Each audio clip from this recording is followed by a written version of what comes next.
This is the story of Daniel Mercer and his wife Sophia Mercer. They had built something together, or so Daniel had believed.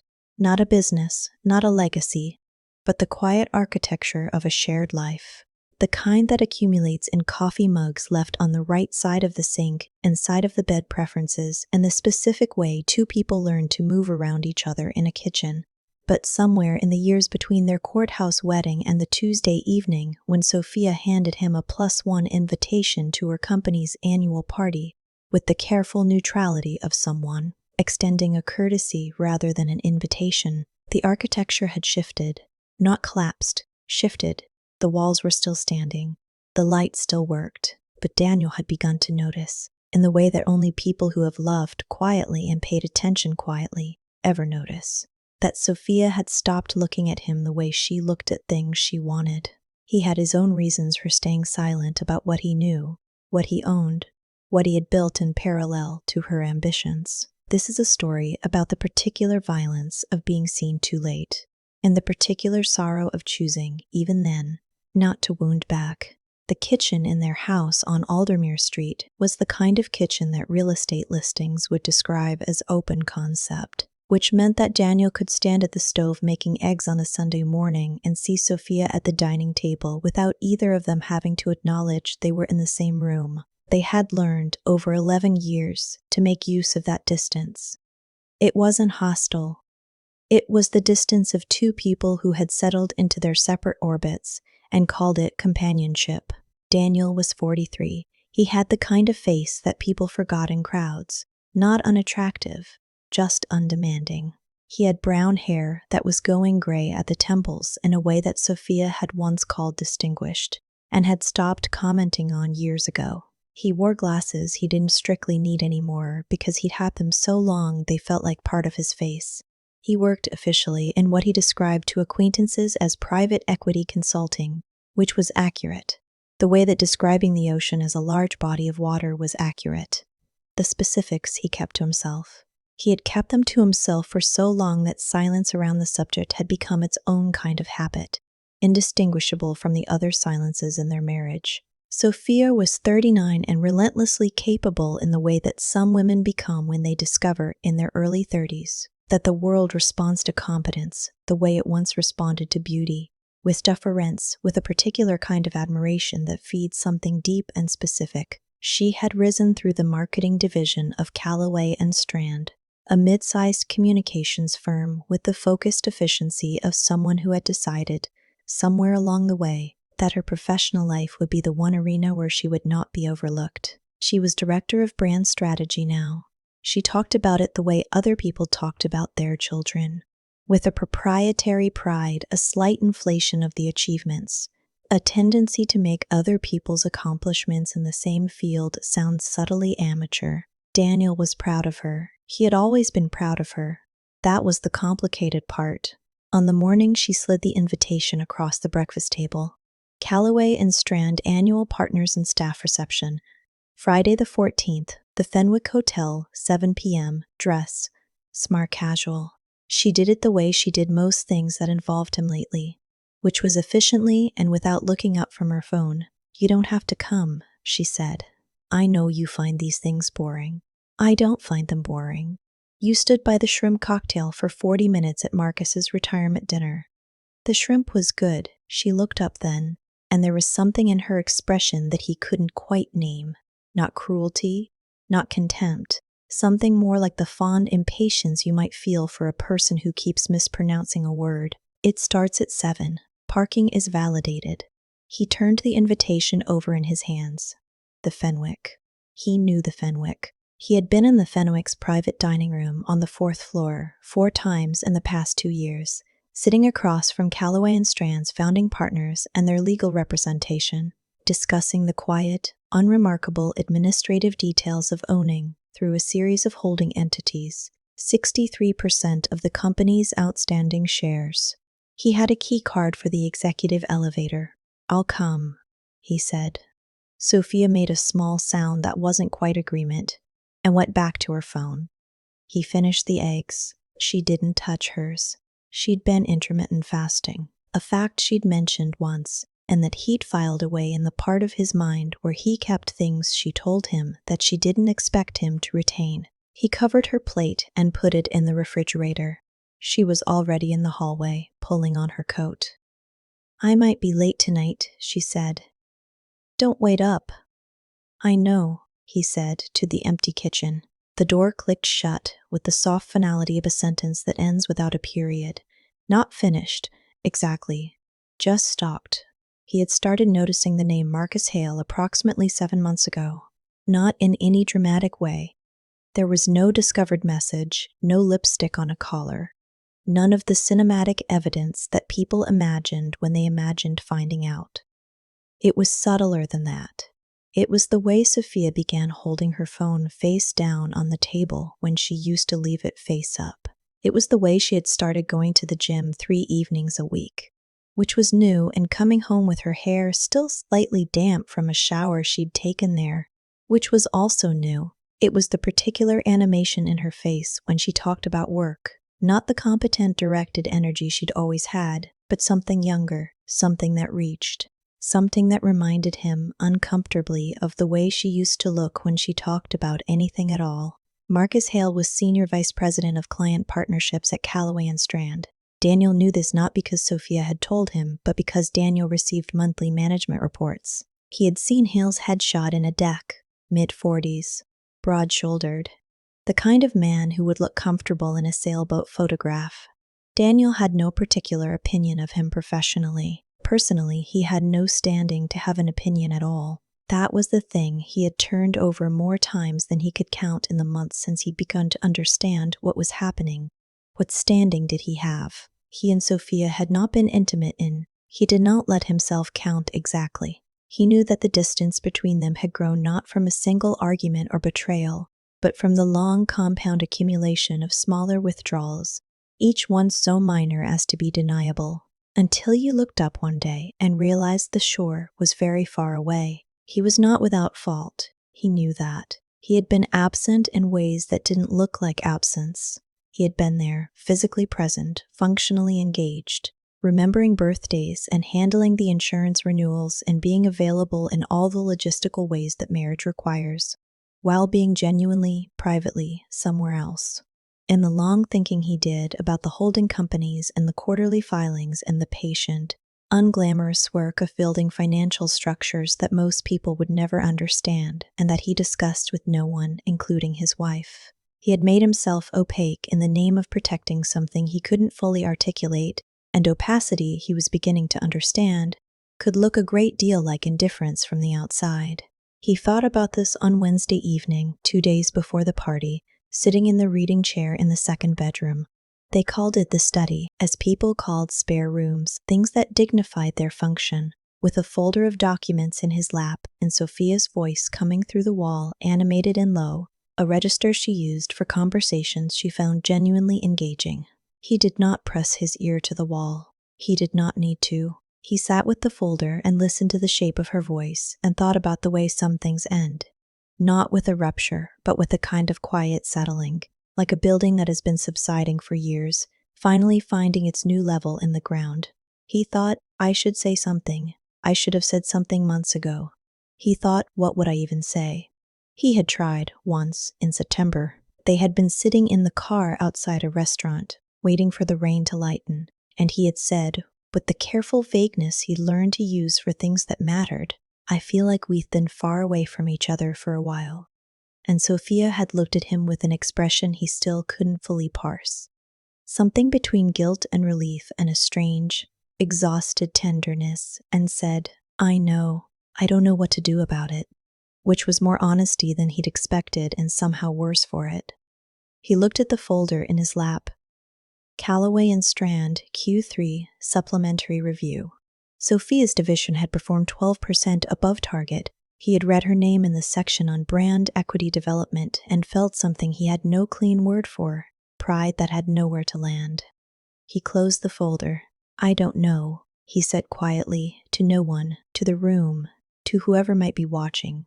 And then he stopped and looked up slightly, as though surprised by his own sentence, and added, with the slightly strange self-consciousness of a man who had just become briefly aware of something he couldn't name. Maybe like this story, or subscribe or something. He said it the way people sometimes said things they didn't quite mean to say. And then he sat with the oddness of it for a moment before the room settled back around him, and Sophia's voice came again through the wall, and the rain was still tapping at the window, and everything returned to exactly where it had been. He put the folder on the desk. He went to bed.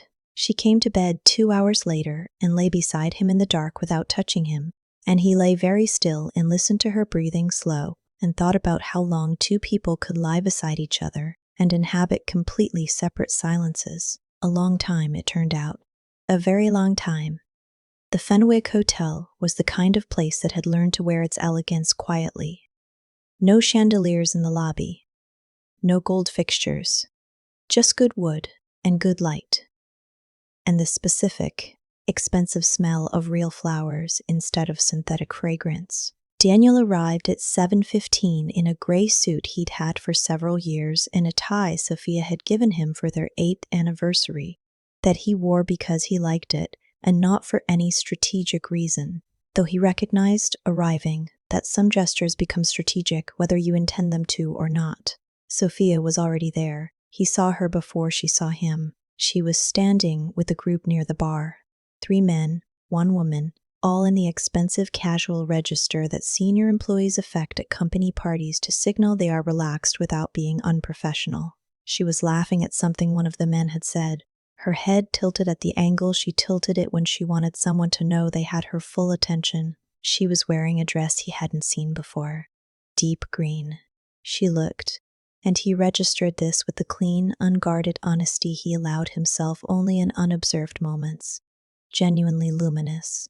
The way she looked when she was fully present in a room, which was something she had not been in their house for a very long time.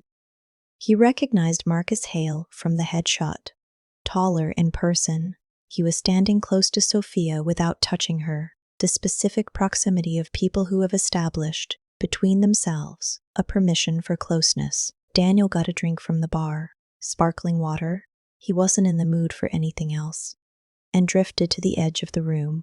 A young man named Owen from Accounts Receivable had been assigned to greet new arrivals.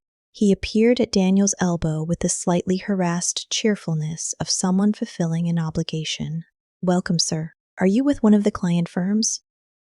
"I'm here with Sophia Mercer." "Her husband." Something flickered across Owen's face. Not recognition, exactly. More like the very slight recalibration that people performed when they were matching a name to a category they hadn't expected. Ah, the husband. The category of person who needed to be gently located and perhaps kept occupied. "Of course. Can I introduce you to anyone?" "I'm fine. I'll find her." He found her approximately 20 minutes later, at a table near the terrace doors, where she had clearly not expected to find him because the expression that crossed her face when she saw him moving toward her contained a fraction of a second of something she smoothed away almost instantly. He was fluent enough in her face to have caught it. "You made it," she said, and kissed his cheek in the light, administrative way she'd adopted for public gestures of affection. "I said I would." She introduced him to the woman beside her, Claire, from legal, and then, after a pause that he felt more than observed, to Marcus Hale. Hale's handshake was confident without being aggressive. His eye contact was direct. He said, "Great to finally meet you. Sophia talks about you," and did not specify in what context, which was, Daniel thought, either honesty or cleverness. Possibly both. "Good things, I hope," Daniel said, the automatic response meaningless. "Of course," Marcus said, smiling, and Sophia smiled, and Daniel smiled, and the 3 of them stood in the specific, airless pocket of the moment where everyone in the triangle understands something that no one will name. Later, they had moved to the section of the party where drinks were refilled without asking and conversations turned toward work. Sophia drifted toward the far end of the room where 2 of the founding partners, William Strand and a man Daniel knew as Jeff Calloway's son, were holding court. She navigated toward them with the purposeful subtlety of someone who had mapped the room in advance. Daniel watched. He watched her introduce herself to Strand's wife. He watched her laugh at the right moments. He watched her work the room with a skill he had always genuinely admired. The skill of making people feel, individually, that they were the most interesting person she had encountered this evening.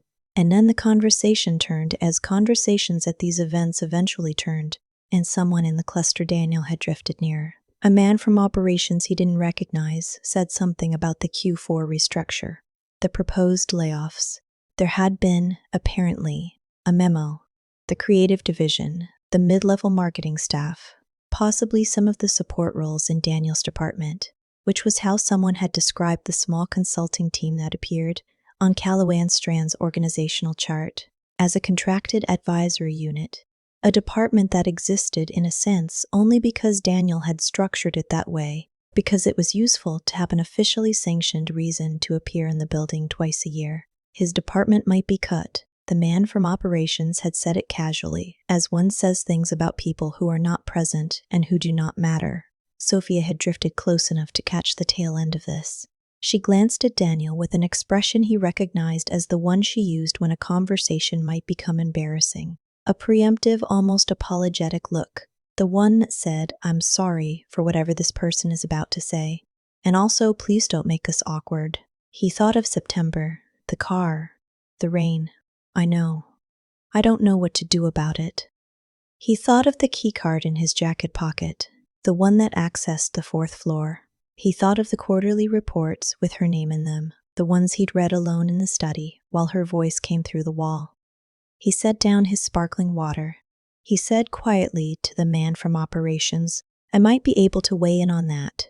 And when the man looked at him with polite, dismissive curiosity, Daniel said his name, his full name, and the name of the primary holding entity, and watched the man's expression pass through 3 distinct phases in approximately 4 seconds. Sophia had gone very still, not pale, still, the kind of stillness that precedes understanding when the mind is moving faster than the face. "The majority shareholder position," Daniel said to the room, which had somehow contracted around them without anyone visibly moving closer, "has been mine for about 4 years. I should have been clearer about that. I apologize for any confusion." He did not look at Marcus Hale. He looked at Sophia. Her expression was, and this was the part he would return to in the months after, more than any other moment, not anger, not humiliation. It was something rawer than either of those, something that looked uncomfortably like grief, like someone understanding, very suddenly, the dimensions of a room they had been standing in without knowing its walls. "Daniel," she said, just his name. No sentence attached. "We should talk," he said, "but not here." He picked up his sparkling water and walked to the terrace. He stood in the November air and waited, and after a moment she followed, and they stood side by side looking out at the city lights without touching. And the party continued behind them through the glass, and no one shouted, and no one wept, and it was somehow worse for that. The story Sophia told herself, in the weeks afterward, was not dishonest, exactly. It was the kind of story people tell when the honest version is too structurally destabilizing. Not a lie, but a careful reordering of emphasis. She had not known, that was true. She had genuinely not known that Daniel held majority shares in Callaway and Strand. Had not known that the consulting unit she'd occasionally heard mentioned as those outside advisory people was, in any meaningful sense, connected to her husband.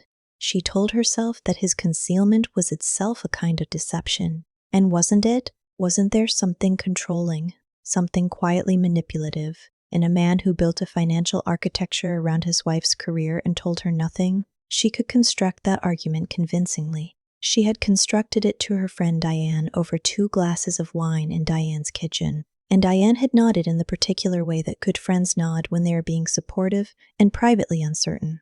She thought about Marcus less than she expected to. What she thought about mostly was the look on Daniel's face when she'd introduced him to the man from operations, and the operations man had looked through him. She had seen Daniel in that moment as the room had seen him, as a quiet, slightly unremarkable man in a gray suit, someone's husband, someone who stood by the shrimp cocktail at parties. She had felt, and she was honest enough to feel the discomfort of this, a flicker of something not far from embarrassment. Not for him, for herself, for having arranged the evening in her mind in a way that placed him in that category, for having given that flicker any room at all. She had not, she realized, seen him clearly in a long time. The promotion had been announced internally 10 days after the party. Not her promotion.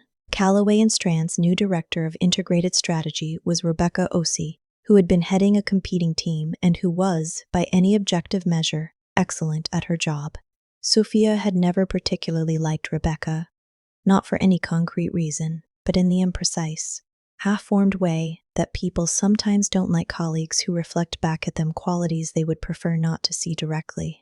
Rebecca was precise where Sophia was intuitive. Rebecca documented everything. Rebecca did not rely on charm. Sophia was now in Rebecca's reporting line.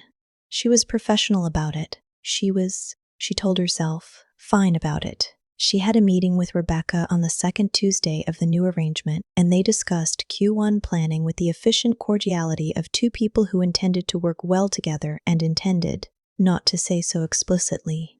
Rebecca was not unkind, she was precise. She gave clear feedback and expected it in return and ran meetings that ended on time. Sophia found this, privately, more difficult to manage than hostility would have been. Daniel had moved into the second bedroom, not with drama.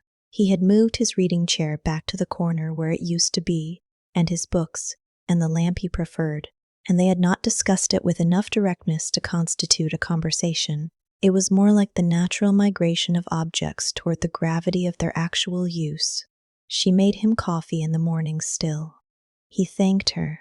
They talked about practical things, the water heater, a cousin's upcoming wedding, whether the car needed service, with the careful attentiveness of people trying not to break something that was already broken. Once, she found him in the kitchen at 11 at night, standing at the window with a glass of water, not reading, not doing anything, just standing. Can't sleep, she said. I'm fine, he said. Go back to bed. She stood in the doorway for a moment, looking at his back. Daniel? He turned. His face in the low kitchen light was, she noticed, as if for the first time, and also as if she'd always known, tired. Not in the transient way, in the accumulated way. I didn't know, she said. About the company. I want you to know that I know that doesn't. She stopped. I don't know how to say what I mean. I know you didn't know, he said. That was my choice. I own that. Why didn't you tell me? He was quiet for long enough that she thought he wasn't going to answer. Then, I think I was waiting to see if it mattered. Whether you'd... I don't know. Whether it would change how you... He stopped. Exhaled. It was stupid. It was private in a way that stopped making sense, and I kept it going anyway. She said, That's not a good enough reason. No, he said, it isn't. She looked at him. He looked at her. I think we've been doing that for a while, she said. Having reasons that aren't good enough. Yes, he said simply. She went back to bed. He stayed at the window, and outside, the street was dark and very quiet, and the house held them both in it with the patient indifference of structure that has learned to exist around the people inside it. 6 months later, in April, Daniel signed the paperwork that began the structured divestiture of his holdings in Callaway and Strand. It was not a punitive act. He had held the position for 4 years because it had represented a reasonable return on an early investment and because he was, at his core, patient with assets that required patience. He divested because the strategic rationale had shifted and because he had come to understand that maintaining a financial claim on the institution where his wife worked, whatever his original intentions, was a form of proximity that neither of them needed anymore. He told Sophia in advance. He sat across from her at the kitchen table, the same table where she'd slid the party invitation, and he said, I'm going to be fully out of Callaway and Strand by end of Q2. I thought you should know. She looked at her hands for a moment. Then, does Rebecca know? The board does. She'll be briefed. Okay.